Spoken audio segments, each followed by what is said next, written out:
Hi friends, today we are going to see certain topics in engineering thermodynamics corresponding to course outcome 3. That is, we have already explained, I have already explained in the previous video about availability. We shall see certain problems involving this second law of thermodynamics, right? Availability, I can say. So today we are going to see certain problems of availability and irreversibility, how it's being calculated. Okay. So this exhaust gases, they are living at this internal combustion engine at a temperature, you can say it is 800 degrees centigrade. Okay, so what they are doing is these gases, they are doing 1050 kilojoules of work per kg of gas in the engine, right? The CP they have given as 1.1 kilojoules per kilogram Kelvin, and temperature of surroundings is actually 30 degrees centigrade. What they are saying is, this is actually it's an open system. You can see that how much available energy per kg of gas is lost by throwing away the exhaust gases, right?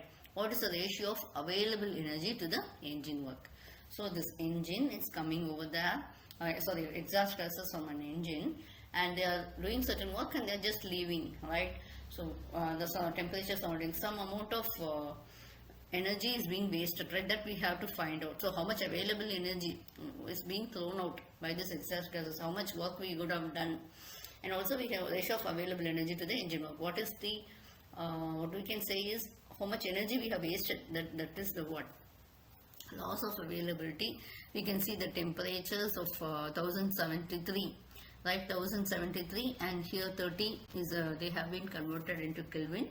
And the loss of availability is, this is an open system, so mCp into dt 1 minus T naught by T, right? I know, I said you already, Cp is 1.1. Next one is dt, the change in temperature is 1073 minus 303, right? 1 minus, that's again 303 into ln 1073 by 303, okay? So what I am doing here is, we get it as kilojoules. This is the loss of availability. Next one, what it is actually, ratio of available energy to the engine work. How much energy we have wasted? That is 425.55. How much we have obtained? That they have given is nearly 1050 kilojoules. So that will be the ratio of the loss of available energy to the engine work. I get it as 0.40528. Okay. Next we will see. A lead battery is used in automobile. So how much this is giving is actually 5 kilowatt of electrical energy. So this energy is required for starting the car. Now what happens? We are trying to replace it with the help of a compressed air. Okay, so compressed air is being storing at 7 megapascal and 25 degrees centigrade. So instead of an electrical battery, I'll just read it and I'll explain. What is the volume of the tank that would be required to let the compressed air and availability of 5.2 megajoule, right? For air, PV is equal to 0.287, T is temperature, P in Kelvin, V in meter cube per kilogram. Again, you just imagine I'm having a lead storage battery, right? Now what I'm going to do is, it is giving 5 megajoule. Now what I'm going to do is, I'm going to replace it with another one. What is that setup? It is having a compressed air, right? So how it is stored, what is the conditions on Pascal 25 degrees centigrade. So this availability should be the same. You have to replace with this, right? So what we are going to do, what volume of tank is being required. This is actually a closed system, isn't it? This is for compression. We shall see how it is proceeding. So this electrical energy, we know it's a high grade energy where the losses will be very much minimum. So I take it as 5.2 megajoule or 5200 kilojoule. Now what is the availability of compressed air? How it is? It's U1 minus U0 minus T0 into S1 minus S0, right? So U1, how you take it? MCV into T1 minus T0, right? That is, I have taken MCP, that's MCP into T1, that have been taken common. MCV is, I have taken common, T1 minus T0 minus T0 into S1 minus S0. Again for S1 minus S0, what is the formula? CV into ln P1 by P0 plus CP into L V1 by V0. So this will be the formulas. If you take in temperature conditions, you can go for this. Okay, so this I am using this formulas, Cp into ln V1 by V0. If you want in everything, if you want that in terms of pressure, next formula. What value or data you are having, based on that you can use the formula. Okay, so this work first I am getting sigma, that is delta W is equal to T naught into R. So T naught, what is the temperatures, is into P1 by P naught. Okay, so now I am getting delta W. So P1 is 7 megapascal. I am converting into kilopascal. T naught I have it as T1 or T naught will be my 298 Kelvin and P1 is 100 kilopascal. So how much mass is required? So that is 5200, you know very well, right? So from that, what I am doing here is 5200 kilojoules, right? Okay, now I am dividing it by my 363.63. What is this? The work. Okay, so I am getting my mass. So that is the energy divided by your work. That is, I am getting it as 14.3. So specific volume will be PV is equal to MRT. I am following that. PV is equal to, so V specific volume. So mass is not required.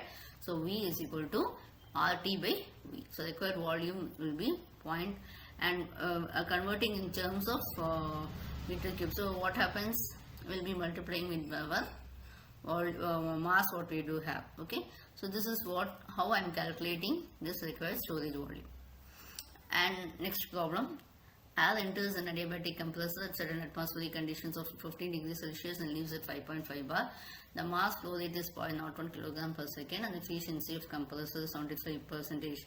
After leaving in the compressor, air is cooled at 40 degrees centigrade in an aftercooler. Okay, power required, the rate of irreversibility. So what happens actually, air is entering the compressor. We know very well after compressor what happens, your pressure will be increased, right? The mass flow rate is 0.0, and after this is 75% efficient compressor. So what happens actually, it's after it's exiting this compressor, it is air is cooled to 40 degrees centigrade. So we need the power required to drive the compressor, the rate of irreversibility. So first I am taking P1 as given. P1 is 101 bar and also T1 is 288 Kelvin. M, that is kilogram per second. So we have to put it as M dot, not M, right? That you have to note, okay? 0.01 kilogram per second. And again, some they'll get confused the specific volume. You know, you would have learned, isn't it? Mass per. This is specific volume will be different. So it will be in meter cube per kilogram. So RT1 by P1 and P2 also we know. So this is diagram just I have plotted to show you how the temperature is and how your entropy will vary. How your entropy is from 1 to 2. The point is the same, right? For minimum work required, this isentropic process, what happens? The compression, we know very well, the compressor is an isentropic process. So we would have done the previous formulas itself. Okay, this is gamma into P2 V2 minus P1 V1 divided by gamma minus 1. Okay, so what happens? Gamma we know the very well, for the air it is 1.4 and R we know it is 0.287. So I am substituting the values. Okay, this is the same, right? This is the same P2 V2 P2 by P1 into we are getting the values and getting as 181.55 and actual work required. So W actual I am getting as 242 kilojoules per kilogram.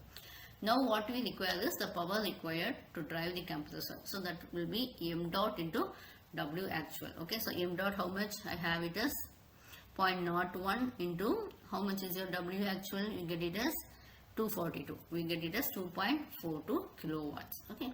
Now extra work you have to 242 minus 181.5. 181.5 you got it from W isentropic. Okay, this is the extra work. Now, if Cp into T1 by T2, we will be calculating the value of T2. Okay, T2 minus T2 dash. So, what available of energy is lost during cooling? So, we know we check what is the temperature variations that occurs, right? Okay, it is equal to 40 degrees centigrade, isn't it? So, already we have calculated the temperature is 529. From that, it has reduced to 529.25. It has reduced to 40 degrees 330. Okay, I am calculating the formula. So total available lost energy is equal to, here we do have it as 60.85 in the previous one. The extra work is being at 60.85 and now you get it as 65.302. So 126 kilojoules per kilogram. When you are converting in terms, again you divide it by 100 and you get it as 1.2615 kilowatt. So we have solved many problems in using this available energy, and this is very, very required important topic in thermodynamics. Thank you. I will meet you in the next video. Bye.